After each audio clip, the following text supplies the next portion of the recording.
So this is our StreamYard cell therapy moment where we talk about mental health and we get into what we're talking about now. And and this is so personal to me because I I take the like I said, I grew up in prison. You know, all my youth, I was in the streets at the age of 14 to 20.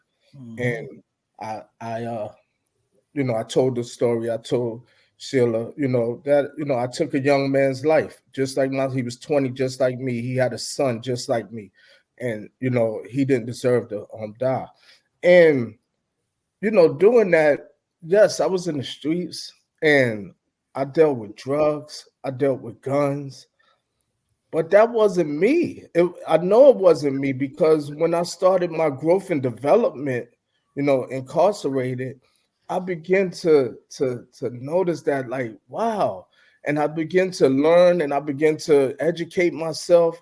And to this day, like it hurts to know that I sow poison to my people, to my community.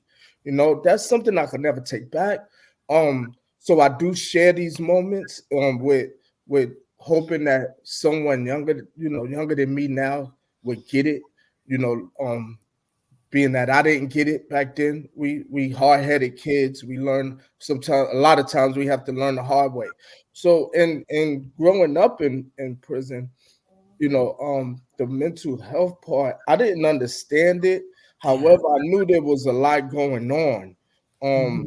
with myself in terms of um just sometimes just not wanting to go through these certain events that we have to go through in life. Yeah. Now with relationships, I used to have a girl in every state because me and my partner Anthony and people that we grew up with, we used to go from state to state selling drugs. DC to Baltimore to Virginia, the Utica. We used to go to a lot of states and sell drugs. And I just about a girl in every state. So when I got locked up and I began to grow and develop, I told myself that I'm not into this relationship thing no more in terms of having more than one woman. Yeah. And so I vowed to myself that I would never have more than one woman, as long as I live, because I begin to realize that that's a full-time job. Yeah. Now, this is where the trauma, I can speak with trauma because I was in these relationships, but they weren't relationships. We can't define them as relationships because we know, what relationships entail now. So we can't define that as a relationship. So now the time is, how do we define that? Mm-hmm.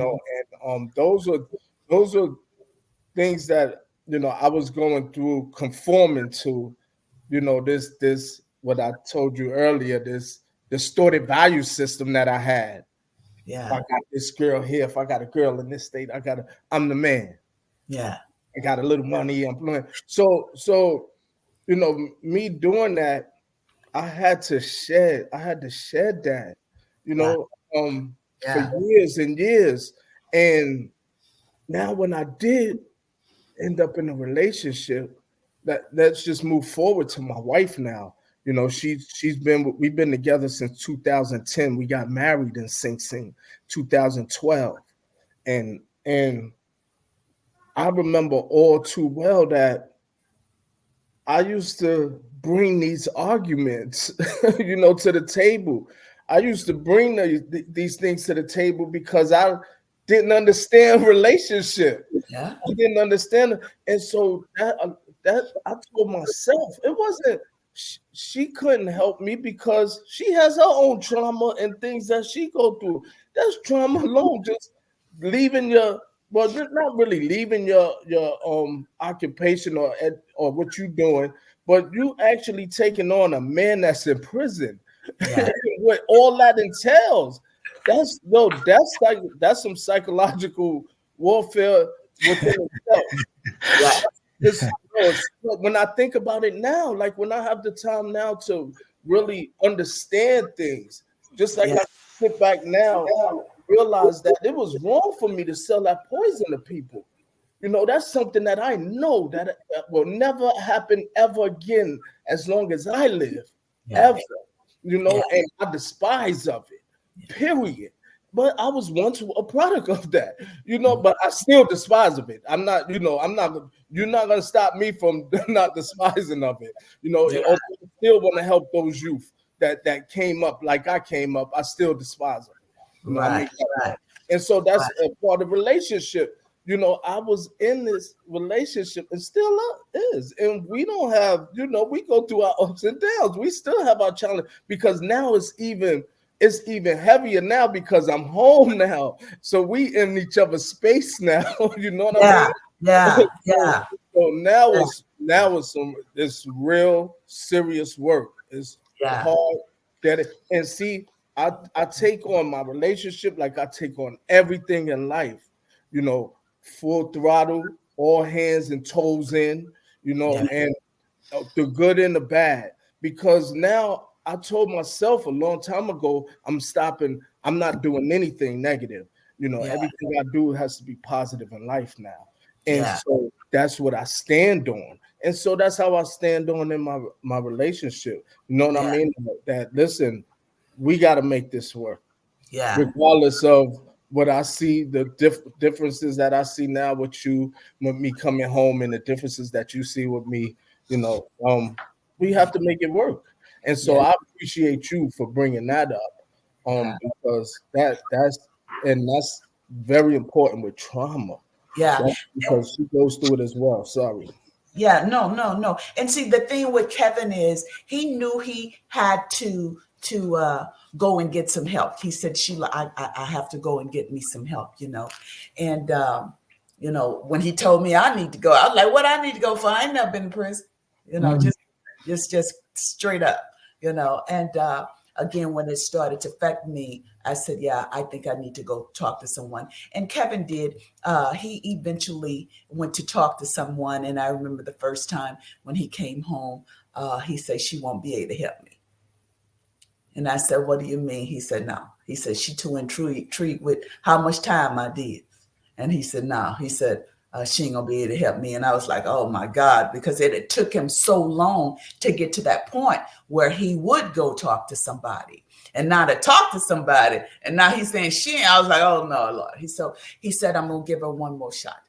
And so he did. He went back and he came back the next week. He was like, so I ain't gonna waste my time. He said, I'm gonna have to find somebody else. And again, that concerned me because it had took him so long. But it was a couple of weeks and he found someone else.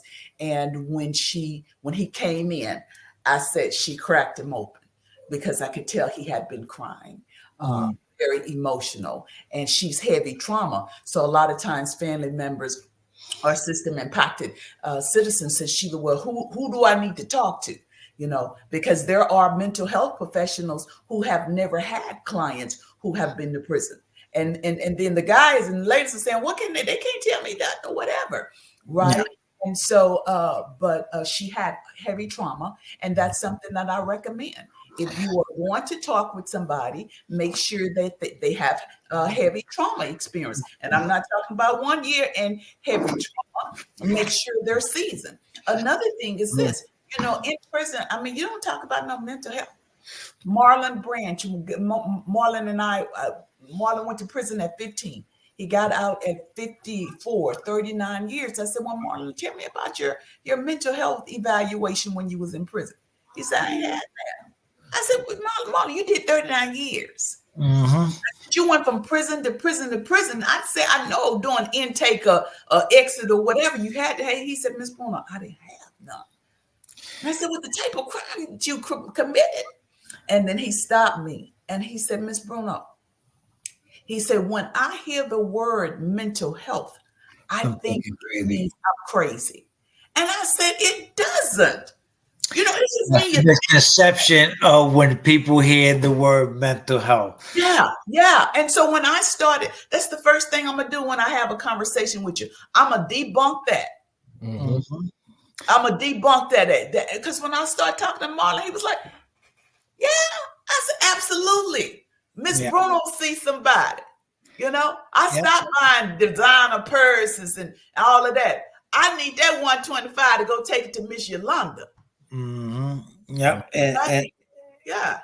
And I think that's one of the biggest issues with the recidivism rate and with men and women formerly incarcerated.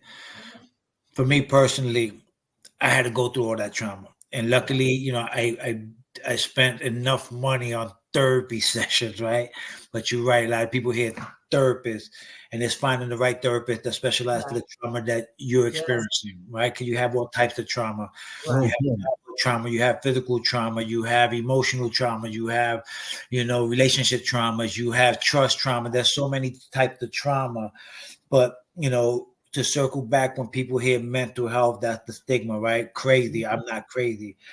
And what I tell people, like, for me, I had to take some classes on what's called emotional intelligence to understand, to process my emotions and my feelings, to separate the two, and how to discern the difference. Yeah. Right.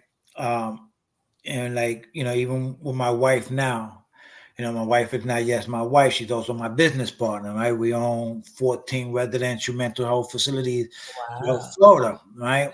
Man. And so we have, our shared work that we do.